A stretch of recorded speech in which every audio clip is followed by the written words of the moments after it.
নমস্কার, আমি Ratna's beauty food cooking চ্যানেলের পক্ষ থেকে সবাইকে আন্তরিক শুভেচ্ছা স্বাগত। আশা করি সবাই ভালো আছেন। আর আমরাও সৃষ্টিকর্তার আশীর্বাদে মোটামুটি আছি। তো অনেক দিন পর আজকে ক্যামেরার সামনে আসলাম। 10-15 দিন বা তারও বেশি হবে, হয়তো 20 দিন হয়ে যাবে আমি ক্যামেরার সামনে আসতে পারি না বা আসিনি।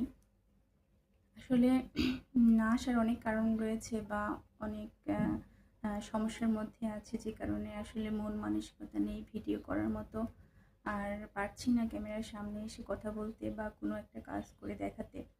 হয়তো বা অনেক বন্ধুরা আমার ভিডিও দেখেন, আর যাদের আমার ভিডিও ভালো লাগে বা লাইক কমেন্ট করেন তারা হয়তো আমাকে কেউ মিসও করতে পারেন। কিন্তু আসলেই আমি অনেক দিন ধরে আসছি না। যে কোনো একটা প্রবলেম। আমরা সবাই মহান সৃষ্টিকর্তাকে বিশ্বাস করি, কেউ আল্লাহ, কেউ গড, কেউ ভগবান। বিভিন্নভাবে তাকে আমরা ডেকে থাকি। তবে তিনি আমাদেরকে সবসময় ভালো রাখেন, সুস্থ রাখেন। আর এই বিশ্ব ভূমণ্ডল তারই সৃষ্টি যেহেতু, এবং তারই নির্দেশেই সব কিছু চলে। আমরা হয়তো বা দেখা গেছে অনেক সময় অনেক বিপদে পড়ি, অনেক ঝড় ঝাপটা আমাদের জীবনে আসে। তখন হয়তো বা ভগবানকে বা ঈশ্বরকে বলি যে তুমি কেন আমাদের জীবনে এরকম একটা ঝড় ঝাপটা দিচ্ছ। আর হচ্ছে যে আমরা এই ঝড় কি আমরা বইতে পারবো, কি সামাল দিতে পারবো। কিন্তু তখন হয়তো ভগবানের উপর অনেক রাগ হয়, কষ্ট হয়, দুঃখ হয়।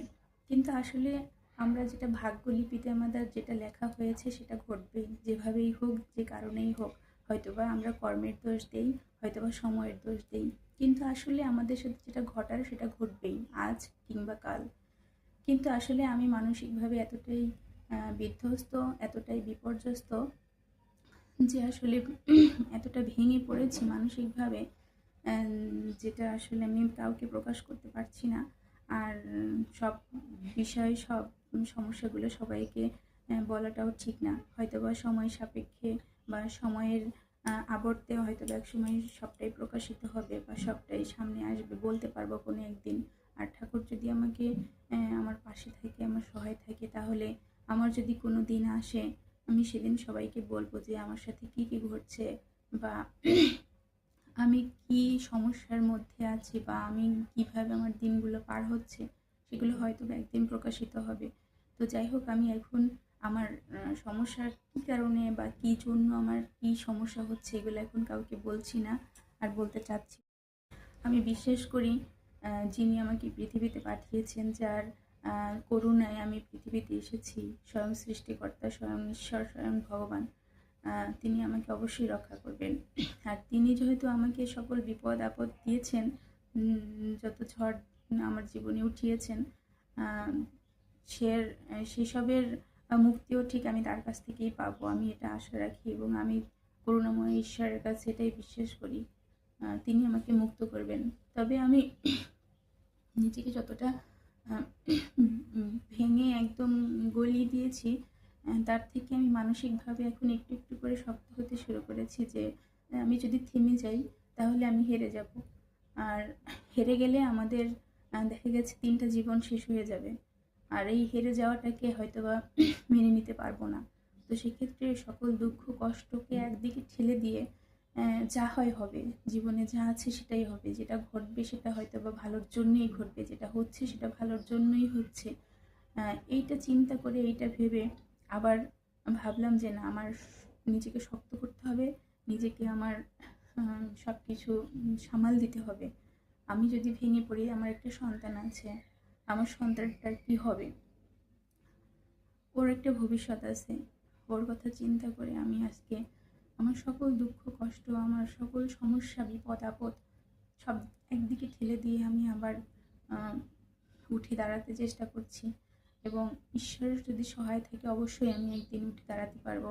আমি তার উপরে আস্থা রাখি, ভরসা রাখি। এবং যারা আমি অনেক আমি অনেক স্বপ্ন নিয়ে এই সোশ্যাল মিডিয়ায় এসেছি, লেখাপড়া করেছি, জীবনে অনেক ব্যর্থ হয়েছি। কিন্তু যখনই আমি কোনো কিছু কাজ শুরু করেছি, তখনই আমার জীবনে যে কোনো ঝড় তুফান এসে গেছে। আমি সেই কাজ থেকে আবার পিছপা হয়ে গেছি, আমি মাথা তুলে দাঁড়াতেই পারিনি কখনো। কিন্তু এবার ভাবলাম যে না, আসলে ভয়কে যারা জয় করতে পারে তারা জীবনে মাথা তুলে দাঁড়াতে পারে।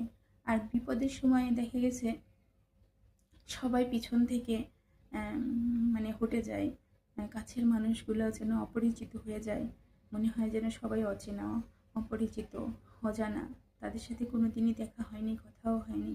তো যাই হোক, আমি আসলে অন্য কাউকে কোনো দোষ দেব না বা অন্য কারোর উপর দায়ও চাপাবো না, কারণ কর্মফল আমার ভোগ করতেও হবে আমার, সেটা খারাপ হোক বা সেটা মন্দ হোক, সেটা ভালো হোক। তো তার জন্য কাউকে দোষ দেব না, দোষ দেওয়ার আমার কোনো সাধ্য নাই। তো ভগবানের উপর একটাই আমার প্রার্থনা যে আমি যাতে নিজে যেভাবে ভেঙে গেছি তার থেকে যেন হাজার গুণ কঠোর হয়ে আমি আমার পরিবার, আমার সন্তান, আমার স্বামী সবার পাশে দাঁড়াতে পারি, আর আমি যেন নিজেকে আরও বেশি শক্ত করতে পারি, আর সামনের দিকে একটি একটি ধাপ আমি আগাতে পারি। আমি জীবনে অনেক কিছু হারিয়েছি, তবে যা হারিয়েছি তার জন্য আমার বিন্দুমাত্র আমার কষ্ট হচ্ছে না।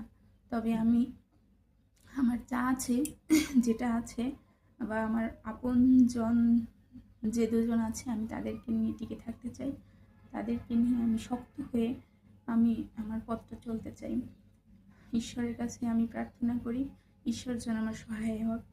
আর যেহেতু আমি সোশ্যাল মিডিয়ায় কাজ করছি, সেক্ষেত্রে আমি আমার দর্শক যারা আমার ভিডিও দেখছেন তারা আমাকে অবশ্যই একটু সাপোর্ট করবেন, আমার মনোবলটাকে বৃদ্ধি করবেন, আমাকে উৎসাহিত করবেন, সাহস দেবেন যাতে আমি মানসিকভাবে ভেঙে না যাই, ভেঙে না পড়ি। আজকে হয়তোবা আমার মাথার উপর একটা ছাদ আছে, কালকে হয়তোবা এটা থাকবে কিনা সেটাও আমি জানি না, হয়তোবা রাস্তায় গিয়েও দাঁড়াতে হতে পারে। এখন ঈশ্বর বা সৃষ্টিকর্তা আমার জন্য কী লিখে রেখেছেন সেটা তিনিই জানেন। তবে আমি এখন আর ভেঙে পড়তে চাই না, আমি মেনে নিতে চাই আমার জীবনের সাথে কী হচ্ছে কি না হচ্ছে, এটা আমি একবারে মেনে নিয়েছি এবং মেনে নিতে চাই যে যেটা হবে যা হবে আমি মেনে নিব। তবে আমি একেবারে ভেঙে যাব না, আমি দু পায়ে শক্ত হয়ে দাঁড়াতে চাই। তো যাই হোক, আজকে অনেক দিন পরে ক্যামেরার সামনে আসলাম, অনেক কথা বললাম, কেউ কিছু মনে করবেন না দয়া করে। আর হচ্ছে আমাদের জন্য প্রার্থনা করবেন, আমি, আমার সন্তান, আমার হাজব্যান্ড, এই তিনটা মানুষ যেন শরীরে সুস্থ থাকি, ভালো থাকি, আমাদের জন্য কোনো বিপদ আপদ না আসে, আমরা শারীরিকভাবে যেন সুস্থ থাকি, আর যা হয় হোক মানসিকভাবে যেন শক্ত থাকি, টিকে থাকতে পারি। এইটুকু প্রার্থনা করবেন সবাই, এটুকু প্রার্থনা সবার কাছ থেকে আশা করি, যারা আমার শুভকাঙ্ক্ষী আছেন তাদের কাছ থেকেও, আর যারা আমার দূর দূরান্ত থেকে আমার ভিডিও দেখেন, আমার দর্শকবৃন্দরা আছেন, তাদের কাছেও আমি একটাই প্রার্থনা করি, আমাকে একটু মানসিকভাবে একটু ভরসা দেন, আমাকে একটু সাপোর্ট করেন, যাতে আমি নিজেকে, আমার নিজের এই বিপর্যয়ের পথটাকে আমি এড়িয়ে সামনের দিকে আমি নিজেকে নিয়ে যেতে পারি। তো সবাই ভালো থাকবেন, সুস্থ থাকবেন, সবার জন্য শুভকামনা রইল, এবং আমাদের জন্য শুভকামনা করবেন, আমরা যাতে তিনটা মানুষ শারীরিকভাবে সুস্থ থাকি, ভালো থাকি। আর আমার সবার পৃথিবীর সকল মানুষের জন্য আমার মঙ্গল কামনা করি, সবাই ভালো থাকুক, সুস্থ থাকুক। নমস্কার।